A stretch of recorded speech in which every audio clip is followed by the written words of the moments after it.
Hey everybody, it's Tripl-L, and now let's talk Dragon Ball Super episode 101. Guys, thanks for tuning in. Thanks for checking out the video. Apologies for the late upload. I'm behind on a lot of stuff today, and really much the whole week. But guys, let's get into the video, and let's very quickly talk about episode 101. So, overall, when you look at this episode, and you see how many things are going on here, you realize that this is a relatively jam-packed episode by Dragon Ball Super standards. We have a lot of things going on in this episode, and to just kind of augment that point, when you look at this episode and you compare it to some of the previous episodes, you realize that some of the key time-wasting scenes aren't here.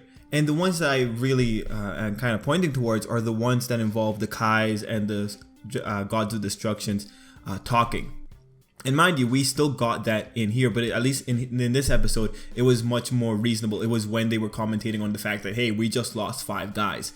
So when you look at the structure of the episode, we actually end up with an episode that's largely taking place on the battlefield. The only real cutaways are like the gods commentating when they lose, and then Zeno just being the one to mark out and keep track for us who's falling out of this tournament. Which is ridiculously great because it kind of helps the overall flow for this episode. And kind of to talk about the overall flow for the episode, at the very beginning, I thought the art looked kind of off, especially around Jiren. I thought the art was off. It wasn't, something was kind of off with his look. That's how I found it. And then at the very beginning, there was also a scene where it's just, or I guess, not even a scene, it was a still shot. And it wasn't very detailed, and I thought, okay, this is how they're going to be doing it this week. They're going to be putting in a lot of these just very far off shots, and we're just going to be seeing it. And this is just going to be another one of those kind of, they're conserving money weeks. But then you get into the meat of the episode once the fights start, and then you realize that no, actually they're keeping a pretty consistent pace. The little beginning thing, the beginning flubs were just like whatever, because once you get into the episode, it's like, oh, this looks nice, and there's some pretty interesting combat happening here. Yeah, man, I'm into that. That's pretty cool. You know, good stuff. So this episode did things a lot better. The beginning part is maybe the part that drags a little bit. The art quality's down, but once we get into the actual fighting, it's like, yeah, I'm into this. This is cool, awesome. It's not the best looking thing ever, but it's dynamic enough. It's an engaging watch, and that's really the most you could ask for when it comes to just sitting down to watch Dragon Ball Super weekly. I appreciated it. It was pretty awesome. So now let's talk about the plot. What are we doing in this episode? And this is pretty much the meat of the episode and just what's most interesting about it. This episode featured a lot of stuff. We got a continuation on Kale and Caulifla, and we got a kind of sort of power up for Kale, or rather coming into her power. We went through Master Roshi. We had the androids coming in and just being awesome. I love the shot with the 2 androids just landing. It's like, yes, this is going to be pretty epic. And then when you look at the episode, it's largely a Universe 11 showcase. They're showing off stuff. And another thing that's going on the side is that people are showing off interesting techniques. It's not just power-based techniques. It's techniques with some kind of interesting characteristic. And we had Master Roshi be one of the people that also demonstrated that. And I like that. You know, when it comes to power structures in anime, I really enjoy powers that have an effect and aren't just all about pure muscle or pure energy or just a higher output. So when you have like this episode and you're looking at these powers, it's like Master Roshi has a paralyzing lightning ray. You know, that's cool stuff. Cockut has her dimension kind of zoning kind of ability. Carceral has his general justice saber. It's like, okay, that's whatever. Thopper has his adjustment of weight ability. Zorei has the, I guess, actually I don't know, the tornadoes.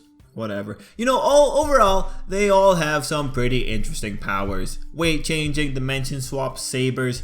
I liked it. You know, different power structures. Give me more of that. I really appreciate it. So Universe 11 gives us the showcase. Of course, they naturally all fail and die, but, you know, whatever.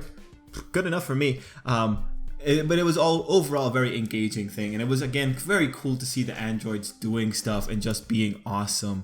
I really enjoyed it. But, when it comes to like things that I guess are like slightly controversial, because it's pretty simple, right? Like the Universe 11 guys are coming in and they're just trying to deal with the people that they are fighting.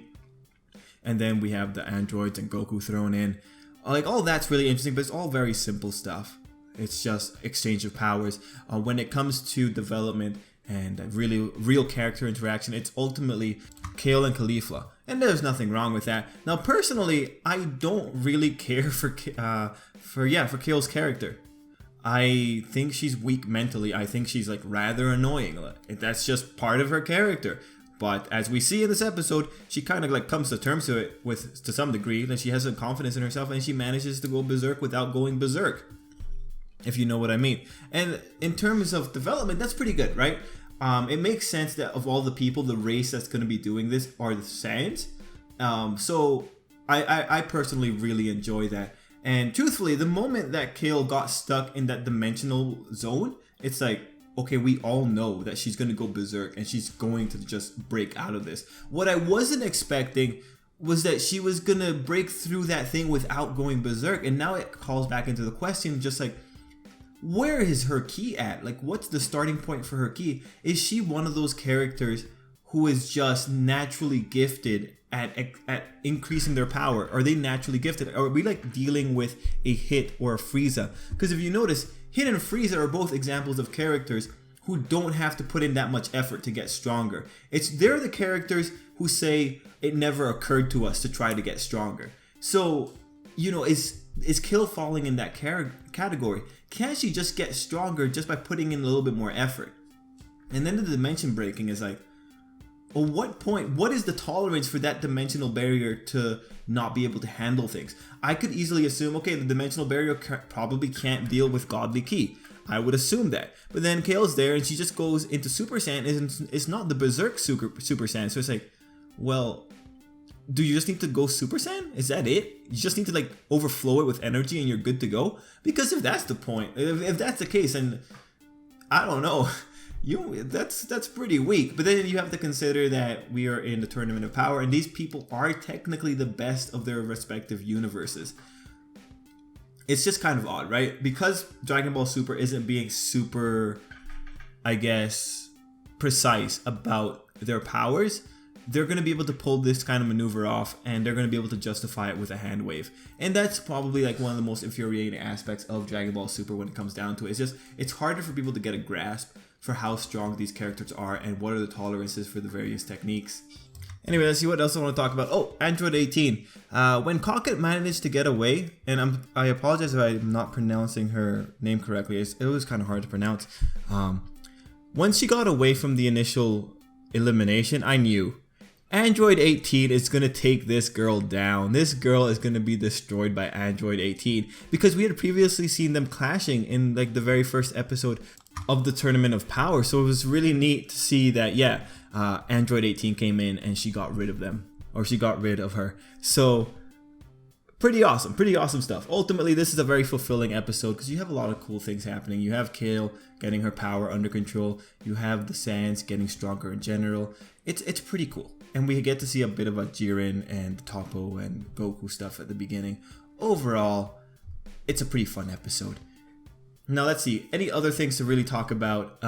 Well, Master Roshi and Tien are doing great. Frieza's finally doing stuff and getting rid of people. Got rid of one of the Universe 10 guys. Everyone's working together.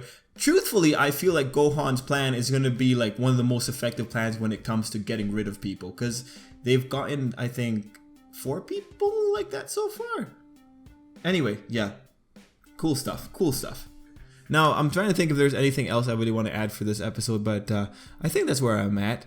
One thing is that the narrative is pretty simple here, and you shouldn't expect any kind of complex narratives from Toei or the Dragon Ball Super writers. You know, they're going to set up things in some of the episodes, and you're going to be very easily able to see these things popping up as we're going through the episodes. And the examples I have for this episode are Kale breaking out of the barrier by powering up. We knew that was going to happen. The moment that she gets caught in that dimensional area, you should have known it was going to happen. And Android 18 being the one to take out Cocket, that makes sense because Android 18 was established to have been fighting her earlier. So, like, you know, the super writers are using very simple techniques when it comes to filling out this narrative. So, it'll be interesting to see where we go from here.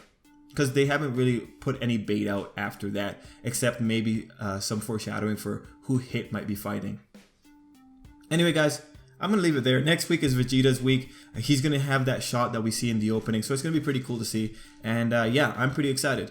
Guys, I'm also working on other videos for Dragon Ball Super. One of them is going to be focusing on Zeno, and it's going to be it's an interesting video. I think it's interesting, so keep an eye out for that if you're into it. And yeah, guys, thanks for watching. Till next time, I hope you have a great day.